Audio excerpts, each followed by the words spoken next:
Ela depende de 3 coisas: população, renda per capita, necessidade e mobilidade. Então, por exemplo, Estados Unidos, 340 milhões de habitantes, 16 milhões de carros. Dá uma relação. Você pega a França. A França tem uma renda per capita de 43 mil, não é os 80 dos Estados Unidos, mas 43 é uma boa renda per capita. Em PPP, Power Purchase Parity, eles têm 58. Então, a França é um país, e é um país latino, que nem a gente. A Itália é bem mais pobre. A França tem 43, a Itália tem 33. A Coreia tem 32, para vocês terem uma ideia. A Coreia era mais pobre que o Brasil na década de 60. Sim. Então, a França, o mercado tem 64 milhões de habitantes, ou seja, em comparação com os Estados Unidos, 5 vezes menos, os Estados Unidos é 340, mas o mercado de carro na França é 1 milhão e 800. Não chega a 2 milhões, que daria 10, mas os Estados Unidos é 16. Não é renda per capita, é que na Europa você tem metrô, você tem trem, são países menores.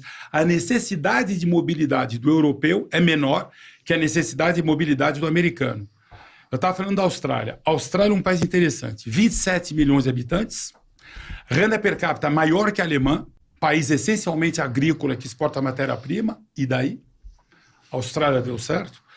Lá você tem 27 milhões de habitantes, 1 milhão e 200 no mercado de carro, com 25% de picape. 1 milhão e 200 para 27 milhões é exatamente 16 milhões para 350. Ou seja, a Austrália tem a mesma necessidade de mobilidade do que os Estados Unidos. Canadá, exatamente a mesma coisa. 40 milhões, 2 milhões de carros. É exatamente a mesma. Então, agora vamos falar do Chile. O Chile é um país pequeno, que teoricamente necessitaria, não é um país continental que nem o Brasil. O mercado chileno é 400 mil carros. Esse 2023 caiu 20%, deu 330 mil, mas é 400 mil. E tem 18 milhões de habitantes. Daria um mercado de mais de 4 milhões de carros para o Brasil. Porque o Chile tem uma renda per capita de 18 mil dólares. E o Chile decidiu: eu vou exportar cobre, eu vou exportar matéria-prima e eu vou pôr 8% de alíquota de importação em cima de tudo e pronto. E quem tem fábrica, fecha. E é o que aconteceu. Não tem mais fábrica. Qual é o drama do Brasil? O drama do Brasil é o seguinte: nosso carro é caro e ele vende barato. O Brasil, quando você tira a carga tributária do Brasil, é um dos países mais baratos do mundo para vender carro. É coisa de 50%? Não chega Não, é 37, 38. E agora, na reforma tributária, o IVA nosso vai ser 26%, 27%, é o que está dando, e vai ter um IVA a mais seletivo para carro. Porque como o carro hoje paga 37%, se você deixa o carro com 26%, primeiro você baixa o preço do carro, que vai ser sensacional. Mas segundo, o governo pede receita, porque hoje ele recebe 37%. Quem vai compensar essa perda de receita? Quem paga o carro mais caro? Eles vão botar no carro premium. Eles vão botar em todos os carros. Vai acabar diluindo. Vai ter por enquanto, estão falando que carro vai ter um imposto do pecado, que nem álcool e cigarro. Mas é simplesmente porque precisa arrecadar. O Brasil precisa arrecadar, que é outra história. Então, no Brasil, a carga tributária é alta. O nosso carro, vou dar um exemplo. Aço. O Brasil produz 31,9 milhões de toneladas de aço por ano. 31,9. Como esse cara sabe todos esses números, Carioca? É absurdo, né? Ele estuda, né? É absurdo. A Índia faz 80, a Rússia faz 70, os Estados Unidos faz 90. Sabe quanto faz a China? 1 milhão e 200. A gente faz 31. Eles fazem 1 milhão e 200. Onde é que aço é mais barato? Lá. O que o governo brasileiro acabou de fazer? Fez no mês passado. Como começou a chegar muito aço importado da China, tem 79 mil empregos na siderúrgica. Agora a alíquota de importação, que era 15%, passou para 25%.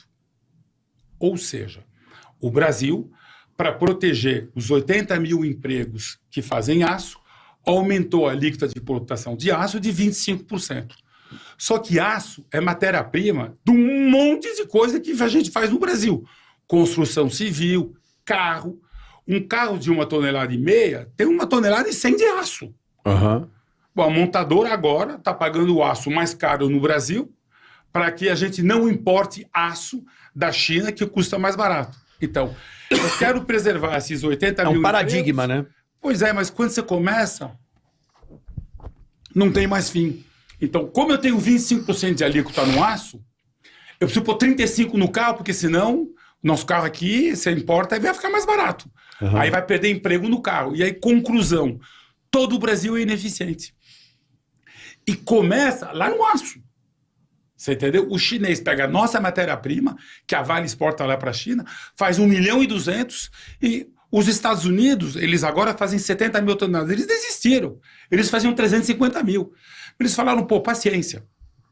Então, eu não estou dizendo que os Estados Unidos está certo, que o Brasil está errado, que o Brasil está... Eu só estou dizendo o seguinte, quando você protege o fabricante de aço, que é a base de um carro, e você bota 25% de alíquota para impedir que os fabricantes no Brasil importem aço da China, o custo do carro no Brasil aumenta. Aí, para impedir que o custo do carro do Brasil aumente e não fique competitivo, você bota alíquota de importação no carro também. Entendi. Não tem fim. Você passou por isso. Eu passei por isso. Na Jaque, foi Fica no escalando, Alto. né? Não, que eu senti isso.